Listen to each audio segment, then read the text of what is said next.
దేవుని నామకు వందనాలు కలుగును గాక. మరి ఈరోజు బట్టిగూడ ప్రాంతములకు ముందు చాలా భయంకరమైనది.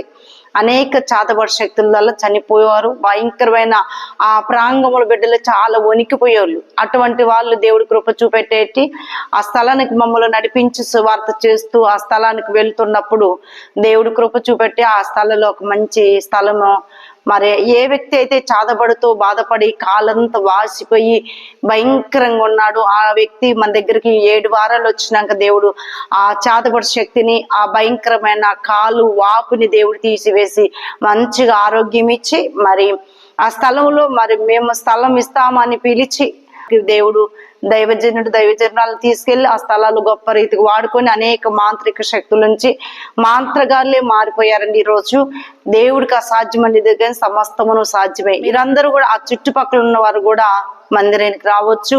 మా కోసం ప్రార్థన చేయండి. మందిరం మంచిగా కట్టేలాగా దేవుడి మాటలు దీవించను గాక.